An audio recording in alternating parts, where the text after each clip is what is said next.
Why eels are fascinating creatures. Take 1. To begin, let's clarify a few things. Firstly, eels are in fact fish. This is a scientific fact. And secondly, the following words are loosely based around some science, but by no means scientific. Consider it an interpretive dance in and around the topic of these atypical and fascinating creatures, known collectively as eels. Something to whet the appetite, to hopefully learn a little. Something that may even help you break the ice during an awkward silence at your next work barbecue. Hey, did you know that eels are pretty fascinating creatures? Important critters. Slimy, elusive, and a bit scary looking. These are often the first descriptors that come to mind when considering the eel. They often make us feel a little uneasy.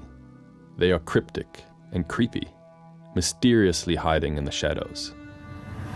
But the eel has been held in high regard by humans for millennia. Eaten as a delicacy by Romans, revered as semi-sacred by Egyptians, mythologically, culturally, and ecologically venerated by Maori, as well as mystifying thinkers from Aristotle and Sigmund Freud to modern-day scientists. Mysterious lovemaking. Over 2,300 years ago, one highly acclaimed Aristotle dissected some eels and could not find any gonads, no testes or ovaries, and he concluded that eels did not reproduce sexually, but in fact emerged spontaneously from mud, slime, or rotting vegetation. As one of the great-great-grandfathers of science, we can forgive old Aristotle for this erroneous hypothesis, not only because, well, this was rather a long time ago, but more significantly, still to this day, how exactly eels reproduce remains a scientific mystery. Bermuda Triangle Love Fest. Sure, we know more now, like that all eels begin their lives as larvae and then metamorphose a number of times, depending on the species. More on that later. The biggest breakthrough regarding eel lovemaking knowledge came around the start of the 20th century, when Danish marine biologist Ernst Johannes Schmidt conducted a number of eel larvae searching expeditions. After almost 20 years of searching, Ernie Joe finally tracked them to their spawning ground of the Sargasso Sea, which just so happens to be the approximate location of the mythical Bermuda Triangle. Bound between Florida, Puerto Rico, and Bermuda, this area of the North Atlantic played host to many plane and boat disappearances, not to mention plenty of delectable urban legends and conspiracy theories. Coincidence? Maybe. Interesting? Most definitely. Maybe all those planes and boats simply did not have tickets to the Bermuda Triangle Eel Love Fest. Or is it magnets? I digress. Massive magnetic metamorphosing migrations. Yes, there are a plethora of different types of eel. The famous, scary, double-jawed moray eel has 200 different subspecies. This coral reef creeper was the inspiration for the original 1979 Alien film. You know, the nightmare-inducing, saliva dripping off the second set of teeth while threatening a badass Sigourney Weaver alien. Yeah, that eel, that alien. Anyway, in total there are over 800 different species of eel, and not all of them breed in the Sargasso Sea. But both the very prevalent North American and the European eel are born, and in fact die, near the Bermuda Triangle. And this journey is one of epic proportions. Let's dive in. After being born, these eels float in the ocean's salty currents for up to a year as larvae, seemingly drifting aimlessly thousands of kilometers. Once they are washed up near a continental shelf that works for them, their body changes over 6 to 12 months. They metamorphose into glass eels. Short sidebar here. Can we all just take a moment to appreciate the word and concept of metamorphosis? Lovely to say, lovely to think about.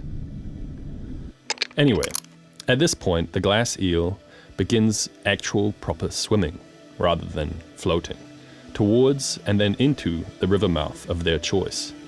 Could be the Thames, could be the Mississippi River. We going freshwater, baby.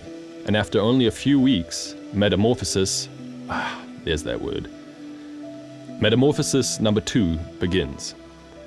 The juvenile eels are now known as elvers, and these little 5 to 10 centimeter long badasses swim up rivers and streams, sometimes thousands of kilometers inland.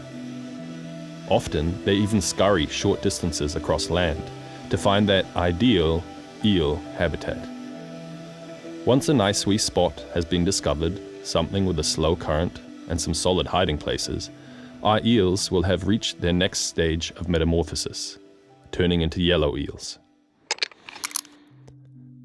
After about 5 to 25 years of being cryptic, elusive, nocturnal, and mysterious, they transform a final and 4th time into silver eels.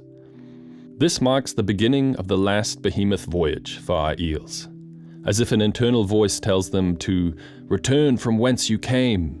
They swim tens, hundreds, or thousands of kilometers downriver, and sometimes even scurry a few meters across land. Transitioning from fresh back to saltwater is no problem for the silver veteran, and more astounding, navigating across the huge, deep, dark expanse of the Atlantic Ocean back to the Sargasso Sea, whether from North America or Europe, is also easy peasy lemon squeezy for our friends, the eels. How do they navigate?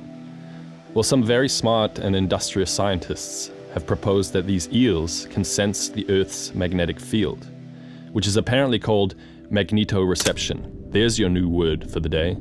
They are able to do this either via tiny magnetic minerals in their cells or through cryptochromes in their retinas, which are blue light photoreceptors sensitive to magnetic-induced chemical... Wait, what?